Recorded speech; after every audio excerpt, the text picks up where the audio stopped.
Wow, this is a huge mall. It's one of the biggest malls in the country. I used to come here all the time when I was a kid. I was even here with my father during the grand opening back in 2015.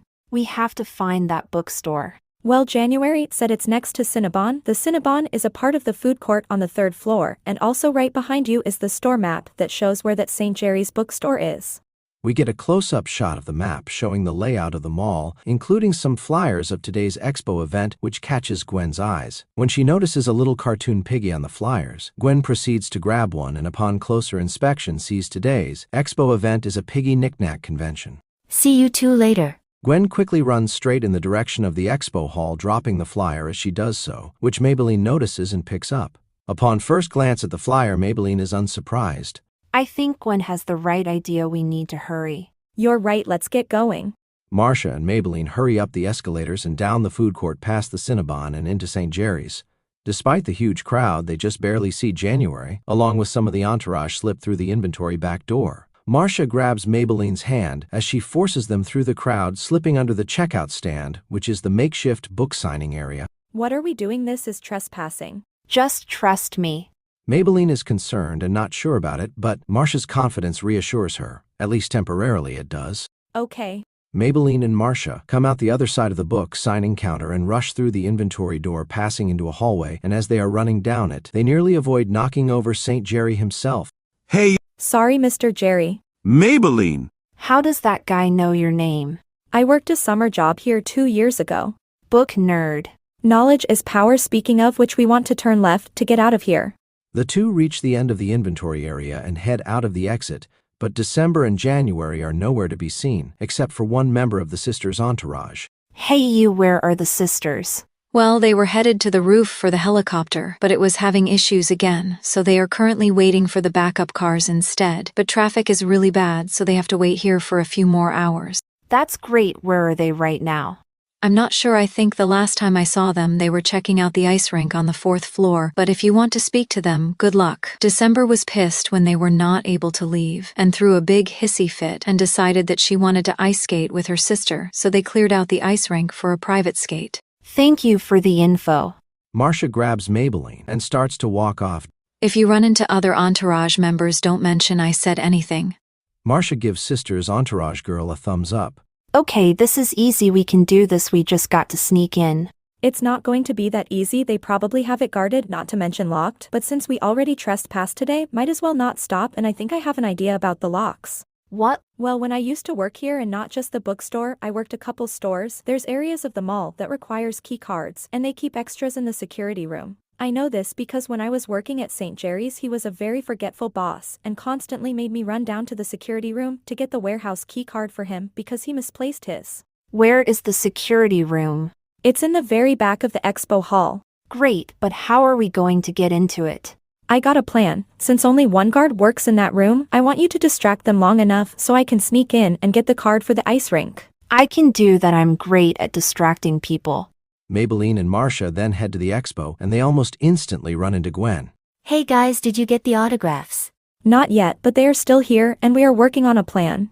Marsha notices a security guard walking towards the back. Speaking of plan, we are in a rush, but good findings with the piggy stuff. Gwen, you definitely have to show us what you buy later. I definitely will. Good luck, you too. Maybelline and Marsha part ways with Gwen and head towards the back. Okay, let's rumble. Marsha goes up to the security door and knocks on it, and when the security guard comes out, Marsha puts on her best kid voice. Mister, can you help me? I lost my mommy over there. Marsha points to the opposite side of the expo hall. Okay, show me. Marsha then starts to run off. Wait up.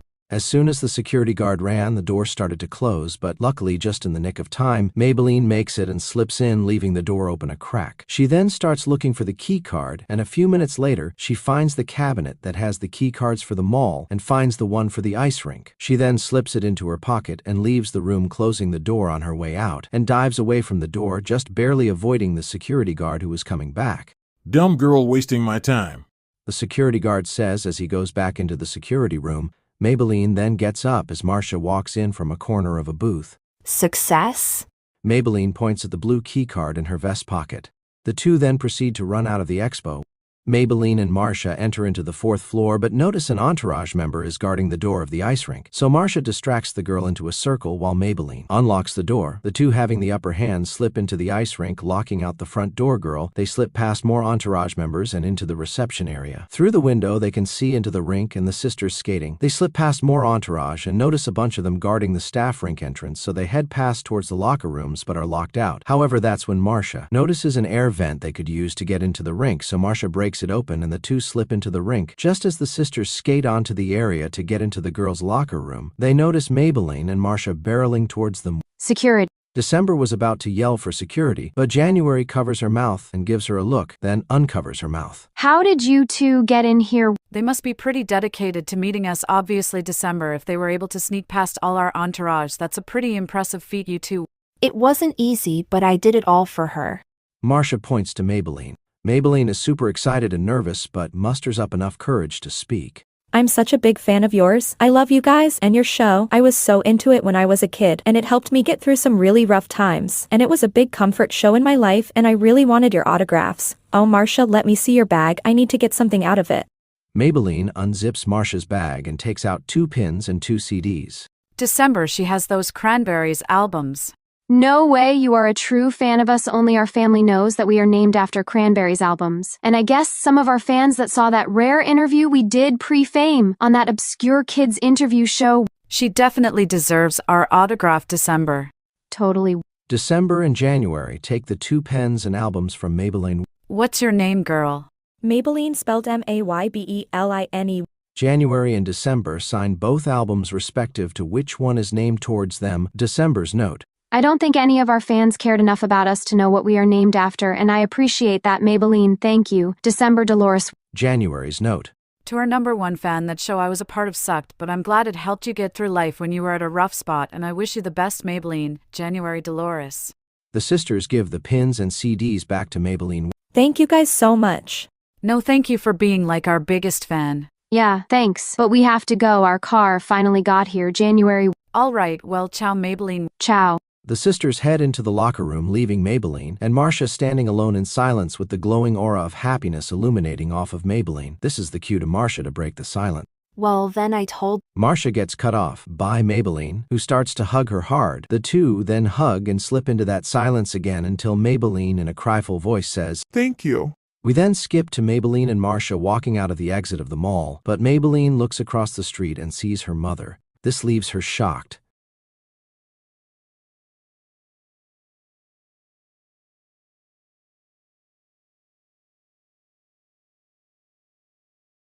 Hi, my name is Rebecca. I'll be your hostess today. What would you like to drink? Or are you just here to look at today's display? Actually, we've never been here before, but what do you recommend? Well, it's kinda dead in here today, so how about I give you a tour? Sure. But first I do recommend this Diet Sweet Peach Tea. That actually sounds good. How about you, sir, like anything? I'd like a water. 1 Diet Sweet Peach Tea and a water coming up. Rebecca then heads into the kitchen. Wow, that girl seemed pretty nice. Yeah? After a couple minutes, Rebecca comes back. Here is your tea, be careful, it's hot, and your water. Veronica ignores Rebecca's warning, and despite burning the roof of her mouth from a little sip, it's delicious. This is amazing tea. It truly is amazing, isn't it? But something equally amazing is the price, being $16.69, so that and the water plus sales tax will be $21.52. Veronica, a little disappointed but also amazed by how she just got swindled into buying an expensive tea, starts to dig into her purse but is stopped by Maxwell. Don't worry about it, I'll pay for the drinks. Maxwell pays for the beverages. You two ready for a tour of the gallery? Totally. Maxwell and Veronica follow Rebecca and start to observe various paintings that are in the gallery until they get to the one in the window that they were staring at that made them come into the cafe in the first place. You two really like that one, don't you? I saw you outside staring at it. Yeah, it's beautiful. Who made this one? You're looking at her. Wow, you made this. It's fantastic. First, yes, and second, thank you. I'm an aspiring artist and I'm currently working up my skills. I'm also working here part-time to save up for art school tuition. And actually, I have a question for you two. Sure, what is it? I'm going to be running a few painting classes in July. Would you two like to join the roster? I have a few spots open. Sure, I'd be down. I always wanted to get better at painting. What about you, Max? I've never been a big fan of painting, but my sister was, so I have lots of practice, so I wouldn't mind painting some paintings. Cool, I'll sign you up, but it does cost money. How much? $50 per person, and I'm doing a class each Saturday of July, but since you guys look like a cute couple, I'll give you a 25% couple discount. We are not a couple. Oh, I'm sorry for assuming. I'll still offer the 25% discount for you too. Maxwell laughs a little. It's okay. Anyway, we'll take you up on that offer. Maxwell and Veronica then pay Rebecca. The first class is this Saturday, right here at Drop Pop from 4 to 8 p.m. Don't be late. Rebecca then goes to attend some other customers that just arrived. This will be interesting. Maxwell and Veronica exit the cafe.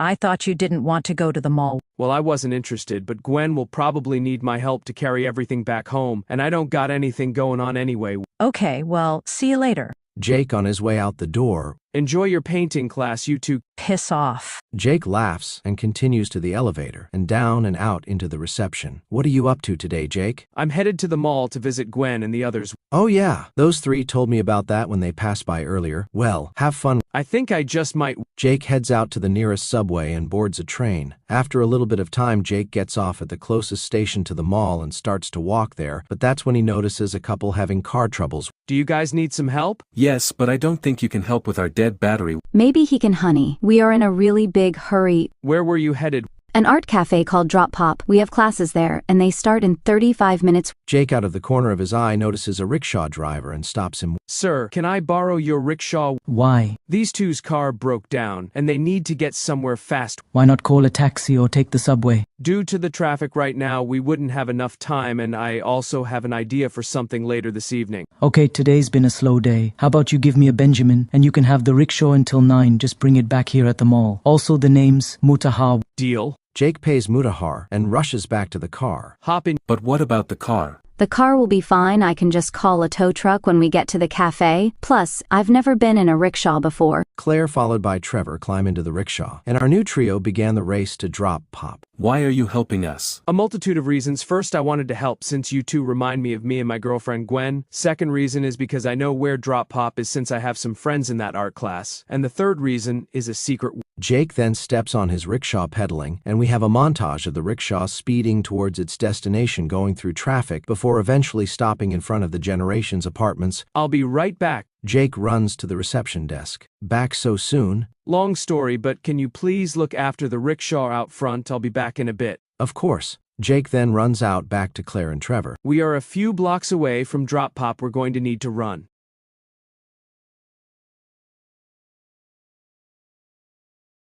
Welcome students. First things first, introductions. Let's get to know everyone. I'll start. I'm Rebecca, a part-time cafe worker here, a part-time artist, and I guess now a part-time instructor too.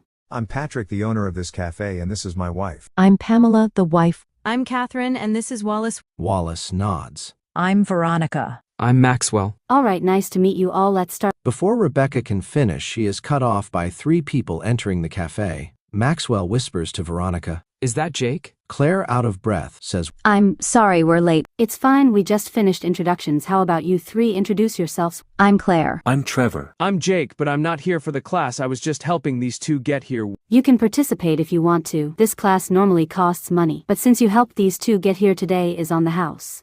Sure, I'll participate. My girlfriend is more the artsy type, but maybe I'll make something for her. I got time to kill anyway. You have a girlfriend, huh? I have a couple's discount if you want to come back next week. Anyway, with the introductions over now, let's start. Jake, along with Claire and Trevor, sit next to Maxwell and Veronica. The class then proceeds to learn an art lesson.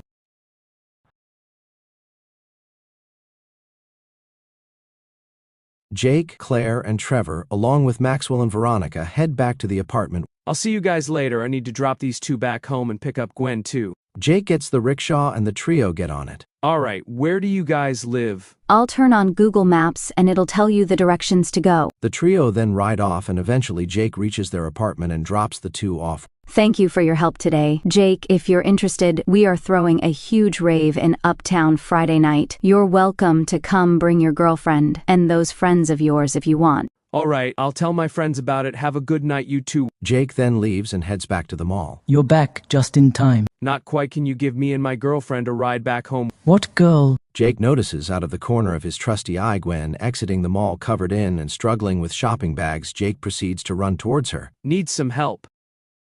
Jake then helps Gwen with her bags and the two walk to the rickshaw and climb in. Jake then tells Mutahar their address and starts to take them home. I'm glad you showed up, Jake. I kinda knew you would, and I'm thankful too because I have no idea what happened to Maybelline and Marsha. No problem. I thought you might needed some help bringing all that stuff back, especially because of the mall's expo event today. Jake reaches his hand into one of the many shopping bags and pulls out a piggy knick-knack. How did you know that there was a piggy knick-knack convention at the mall? I saw a poster for it when I got off the subway. I was actually here earlier, but I had to help a couple that had car troubles get to where they were going. That's my Jake, so selfless. And it was coincidentally that art cafe that Veronica and Maxwell are attending for their art classes. The instructor there was pretty nice. She invited me to come back next week, and I was wondering if you'd like to join me. Sure, that sounds fun. It's been a while since I done a painting. Jake and Gwen fall silent as the ride continues, leading to them starting to hug and kiss each other until they return to the front of their apartment building. Thank you, Mutahar. No problem, you two remind me of me and my wife.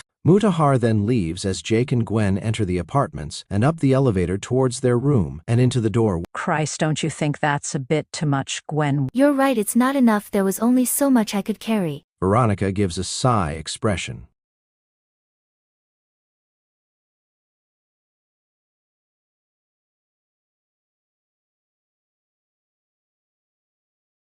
Can I come in? No. Please. Go away. Please, I just want to help. I'll do whatever, get you whatever you want. Do you want anything? If it will make you go away, I wouldn't mind some abracabubble candy. I'm on it. Marsha quickly runs from the door. She doesn't even know that they don't make that candy anymore. Marsha passes by the rest of our group that are gathered in the living room. I'll be back, guys. Marsha then exits the apartment. What should we do about Maybelline? From what Marsha said, it seems to be something serious. But she won't say anything. Even I tried, and I suck at talking to people. Maybe she just needs some time outside. After all, this is her hometown. That might work. Whenever I was upset, taking a walk around my town helped clear my mind. Alright, that's a good idea, but she's been huddled up in her room for days. We need a reason for her to leave, so off the top of my head, let's say that the maintenance guy needs to do something with our circuit breaker and that we all need to leave the apartment for a few hours so they can fix it. That sounds like more than just an idea off the top of your head. Not bad though, but what are we going to do? Maybe we could finally check out that trampoline place I've been wanting to go to. Ew, lame. Stop trying to ask to go there. It doesn't matter where we go as long as we help Maybelline. Suddenly, Maybelline comes out of her room still upset. I can hear what you guys say. I know you want to get rid of me, so I'll go. Maybelline. Maybelline then quickly leaves the apartment and the area in general. We then see her walk around Manhattan for a while, passing various places until she gets to a house. She then proceeds to walk up a few steps and looks underneath the doormat and grabs a key and unlocks the door, only to find nothing as the entire house is gutted with just the shell of the house remaining to give the illusion of a house being there. This surprises Maybelline. I don't even know why I'm surprised. I should have expected this. I hate that woman. Suddenly and sharply, a memory of the house accompanied by a memory of her father pops in Maybelline's head, sending her into tears.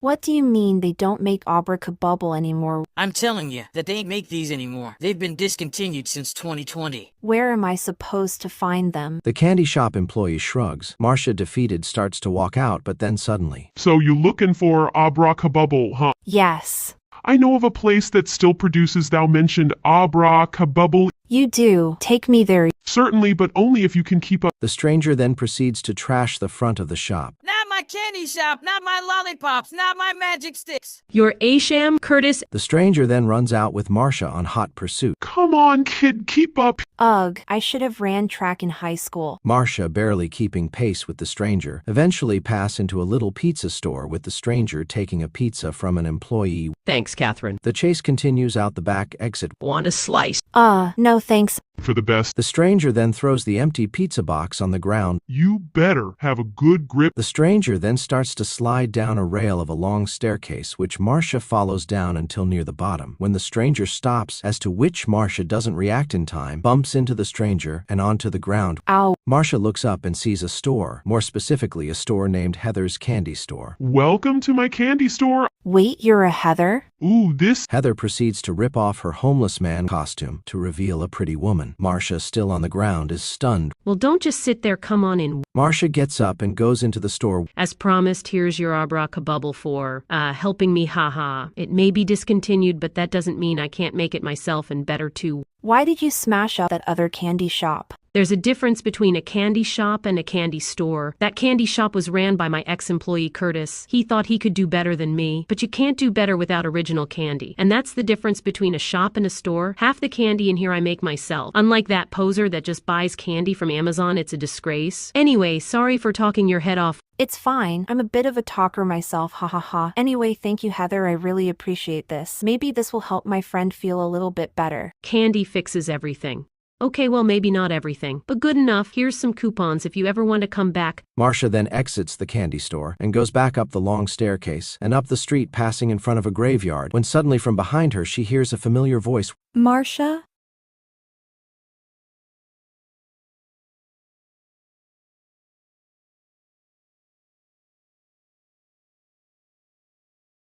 I can't believe you were able to actually get your hands on abracabubble. I remember being so sad when they got discontinued. Maybelline begins to chow down. Nah, it was easy nothing to it. Maybelline, still chowing, starts to get overexcited from how good the candy is. Oh. Are you okay? Oh God. Oh, yes, oh. Yeah. Right there, yes, oh God, oh.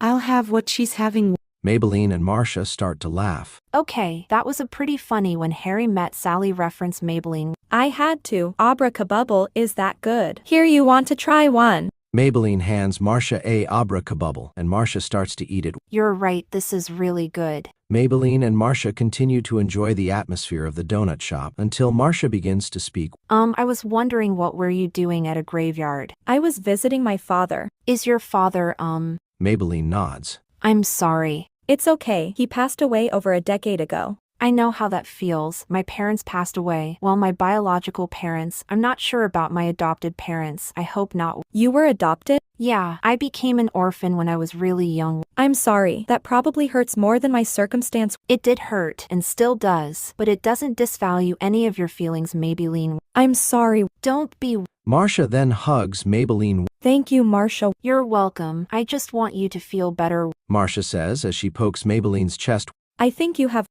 But I do feel bad about both my behavior over the past few days and what I said to the others. They were right, I needed to clear my head. I'm also sorry to you, Marsha. I really appreciate your help. And what you did for me today was really sweet. You're genuinely a really good friend. Marsha smiles. The two then leave the donut shop and head back to the apartment. Once through the door, they are greeted to the rest of the group in the living room. Hey, Marsha and Maybelline are back. I'm sorry about how I've been the past couple days, and I really appreciate you guys trying to help me, and you were right, Gwen. Getting out of the apartment was just what I needed. It's okay, we all understand. Well, not 100%, but we understand that sometimes we have bad days. I'm not going to make you tell me what was wrong, but you can always talk to any of us. Thanks, I love you guys. Maybelline then hugs everyone. Veronica whispers, Ugh, I hate hugs.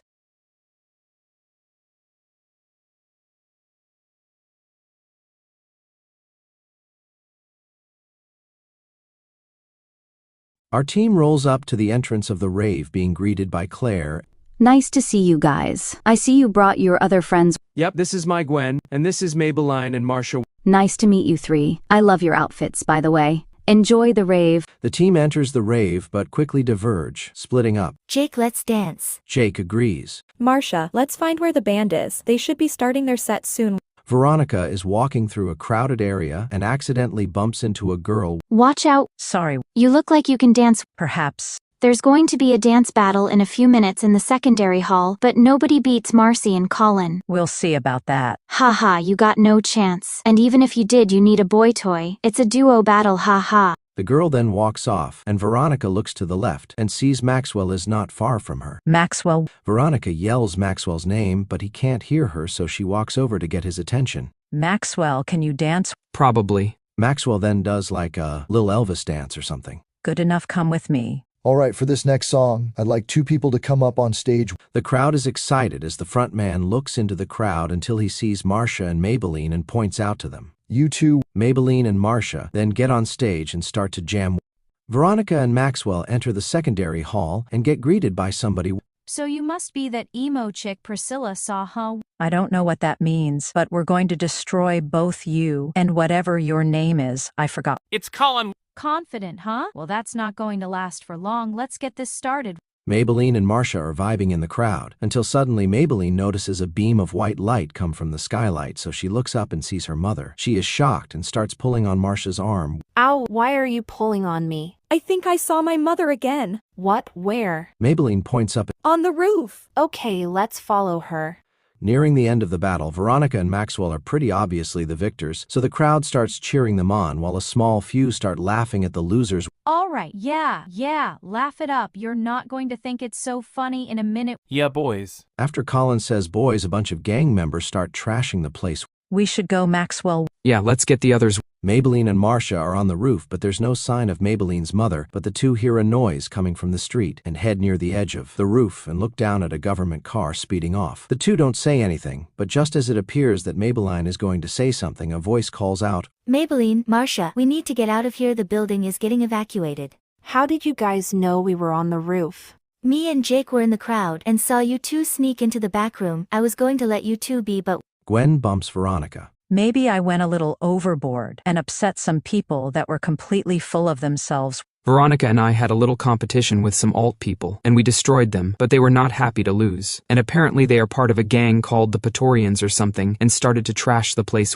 Okay, I'm ready to go. I feel kinda sicky anyway. Our team walks towards the roof door, and Maxwell tries to open it, but it's locked. That's just great. No problem. We can use that fire escape over there. Marsha points to the fire escape. A ladder. Fun. Veronica runs to the ladder and slides down it. Well, that's one way to do it. Maxwell then goes down the ladder, followed by Jake and Gwen, then Maybelline, and lastly Marsha. The team then walks off back to the apartment.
You're still here?